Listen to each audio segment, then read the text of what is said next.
आज की डेट में स्पेन 1,95,000 स्क्वायर माइल्स पर फैला हुआ यूरोप का चौथा सबसे बड़ा कंट्री है, जो वेस्ट में पोर्चुगल और नॉर्थ में फ्रांस और एंडोरा के साथ बॉर्डर शेयर करता है। इसके साथ साथ मेडिटेरेनियन के ये बलेरिक आइलैंड्स और अटलांटिक में ये कैनरी आइलैंड्स भी स्पेन के कंट्रोल में है। लेकिन यही स्पेन 19वीं सदी के शुरू में 5 मिलियन स्क्वायर माइल्स का ये सारा एरिया कंट्रोल करता था, जो नॉर्दर्न अमेरिका से लेकर सदर्न अमेरिका में अर्जेंटीना तक फैला हुआ था। और सिर्फ यही नहीं, बल्कि पैसिफिक ओशन के दूसरी तरफ ईस्टर्न एशिया में फिलीपींस भी स्पेनिश एम्पायर के कंट्रोल में था। यहाँ सवाल ये उठता है कि एक छोटे से कंट्री ने आखिर इतनी बड़ी एम्पायर कैसे बनाई, और फिर ऐसा क्या हुआ कि चंद सालों में ही दुनिया की सबसे पहली और फास्टेस्ट ग्रोइंग सुपर पावर पूरी तरह कोलैप्स करके सिर्फ इस एक कंट्री तक रह गई। ये कहानी है एक ऐसी कंट्री की जो इंसानी तारीख में सबसे तेजी से वर्ल्ड सुपर पावर बना, और फिर उसी तेजी से उसका डाउनफॉल भी हुआ। सच ये है कि आज की वीडियो में हम जानेंगे कि कैसे स्पेन दुनिया का पहला सुपर पावर बना और फिर कैसे the mighty Spanish empire collapse कर गई। चलते हैं 8th सेंचुरी में, जब आज का स्पेन मुसलमानों के कंट्रोल में था और इसे तब अल अंदलुस कहा जाता था। मुस्लिम्स ने करीबन 800 साल तक स्पेन पर हुकूमत की थी। अब गो के इन 800 सालों में स्पेन में साइंस, फिलोसफी और आर्किटेक्चर में बहुत डेवलपमेंट हुई, मगर मुस्लिम एम्पायर को मुसलसल क्रिश्चियंस की तरफ से रेजिस्टेंस का सामना करना पड़ा, जिसे रीकंकीस्टा कहा जाता है। रीकंकीस्टा असल में वो बैटल्स थी जो कई सेंचुरीज तक स्पेन के आसपास की क्रिश्चियन एम्पायर्स ने स्पेन से मुसलमानों को निकालने के लिए की। 15th सेंचुरी के आखिर तक क्रिश्चियंस 90% स्पेन का कंट्रोल वापस ले चुके थे और मुस्लिम्स का कंट्रोल बस ग्रेनाडा तक रह गया था। तो 15th सेंचुरी में आज का स्पेन 3 क्रिश्चियंस और एक इस्लामिक किंगडम में डिवाइडेड था। फिर 1469 में क्रिश्चियन कंट्रोल को और स्ट्रॉन्ग करने और मुसलमानों को फाइनली स्पेन से निकालने के लिए किंगडम ऑफ कैस्टाइल की क्वीन इसाबेला और अरागोन के किंग फर्डिनेंड II ने आपस में शादी कर ली और मिलकर 1492 में मुस्लिम आर्मीज को बैटल ऑफ ग्रेनाडा में शिकस्त दी और पूरे स्पेन पर कब्जा कर लिया। स्पेन का फुल कंट्रोल लेने के बाद अब इन क्रिश्चियन किंगडम्स के पास मौका था कि वो बाकी दुनिया एक्सप्लोर करें और नए इंटरनेशनल ट्रेड रूट से फायदा उठाएं। स्पेन के बिल्कुल साथ पोर्चुगीज एम्पायर तकरीबन 70 साल पहले ही अटलांटिक ओशन को एक्सप्लोर करके अफ्रीका के नीचे से साउथ एशिया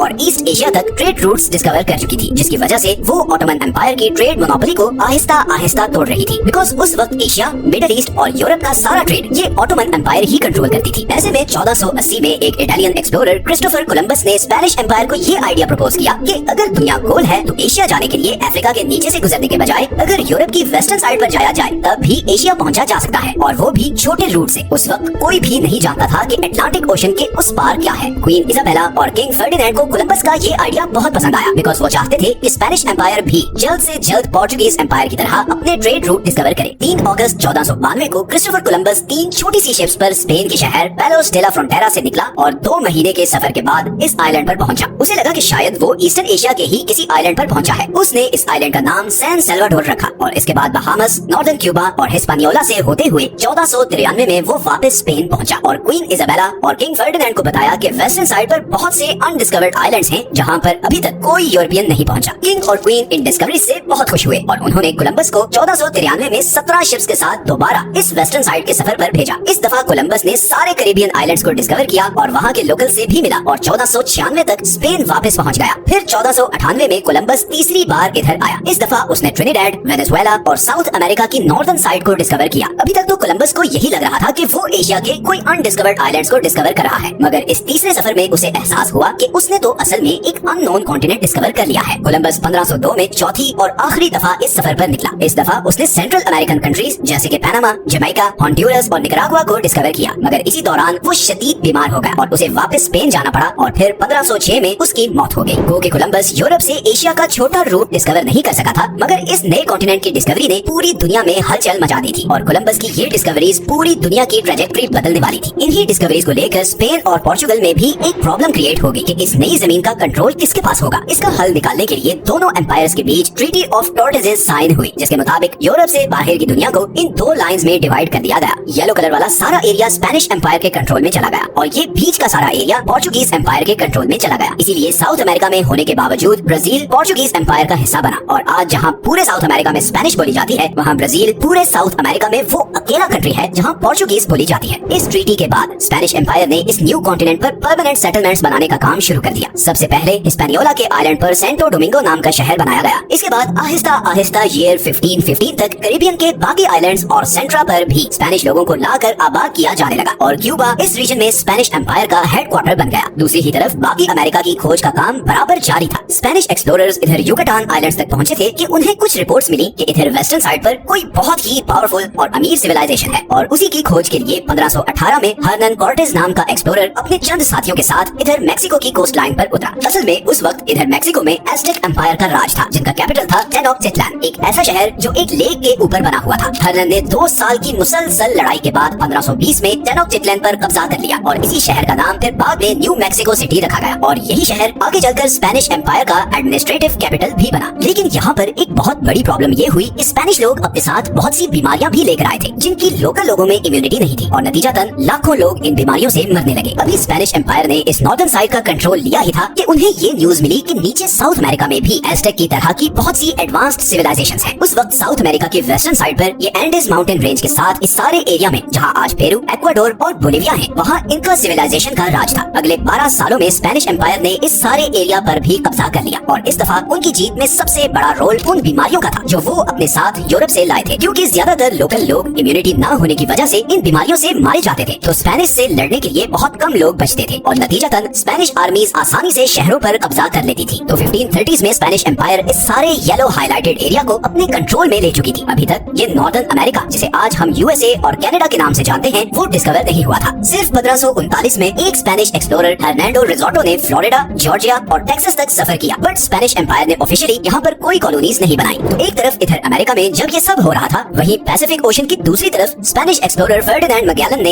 ईस्टर्न एशिया में ये आइलैंड्स डिस्कवर किए जिन्हें आज हम फिलीपींस के नाम से जानते हैं। 1570s तक स्पेनिश एम्पायर ने फिलीपींस का भी पूरा कंट्रोल ले लिया था और यहाँ से अब वो एशियन जियोपॉलिटिक्स पर नजर रख रही थी। 16th सेंचुरी में जैसे जैसे स्पेनिश एम्पायर फैल रही थी, वैसे वैसे उन्हें रिसोर्सेज और पैसे की जरूरत पड़ रही थी और इसीलिए वो बहुत एग्रेसिवली साउथ अमेरिका में रिसोर्सेज ढूंढ रहे थे। स्पेनिश एम्पायर को मैक्सिको, बोलिविया और पेरू में बहुत सी गोल्ड और सिल्वर माइंस मिली थी, जिनसे सोना और चांदी निकालकर स्पेन भेजा जाने लगा। 16th सेंचुरी के आखिर तक स्पेन में साउथ अमेरिका से इतना सोना आ रहा था कि वहाँ पर इसे स्टोर करने की जगह खत्म हो रही थी। पूरी दुनिया की 80% गोल्ड और सिल्वर सप्लाई स्पेन जा रही थी। साउथ अमेरिका के रिसोर्सेज पूरी तरह एग्जॉस्ट हो रहे थे और साथ ही में यहाँ स्पेनिश लोगों के आने से एक अजीब सी हाइब्रिड सोसाइटी बन रही थी। एक तरफ मेस्टिजो पॉपुलेशन थी, जो बेसिकली वो लोग थे जो स्पेन से आए और उन्होंने यहाँ पर लोकल औरतों से शादी की। इनके बच्चे मेस्टिजो कहलाते थे। दूसरी क्लास थी क्रियोस। ये बेसिकली वो बच्चे थे जिनके माँ बाप थे तो स्पेनिश, बट वो पैदा यहाँ अमेरिका में हुए थे। तीसरे थे पेनिनसुलारिस। इनको प्योर ब्लड भी कहते थे बिकॉज ये वो लोग थे जिनके पेरेंट्स स्पेनिश थे। ये स्पेन में ही पैदा हुए थे और यहाँ बस रूल करने के लिए भेजे गए थे। तो ये एक किस्म की रूलिंग क्लास थी। 17th सेंचुरी तक इन तीनों क्लासेस के बीच जबरदस्त टकराव शुरू हो चुका था। क्रियोस और मेस्टिजो ये फील करते थे कि अब इन सारे एरियाज पर कोई स्पेन से हुकूमत करने नहीं आना चाहिए, बल्कि यहाँ पर पैदा होने वालों को ही यहाँ पर रूल करना चाहिए। तो एक तरफ स्पेनिश एम्पायर में ये इंटरनल मसले शुरू हो चुके थे, वहीं एक्सटर्नली भी स्पेनिश एम्पायर अंडर थ्रेट थी। इधर नॉर्दर्न अमेरिका में ब्रिटिशर्स और फ्रेंच एक्सप्लोरर्स पहुंच रहे थे और वो यहाँ पर अपनी कॉलोनीज बना रहे थे। इसी तरह ब्रिटेन ने इधर जमैका और बाकी कैरेबियन आइलैंड्स का कंट्रोल भी स्पेनिश एम्पायर से लेने की कोशिशें शुरू कर दी और 1654 से 1660 के बीच स्पेनिश एम्पायर और ब्रिटिशर्स में इन आइलैंड्स के कंट्रोल लेने के लिए वॉर्स भी हुई।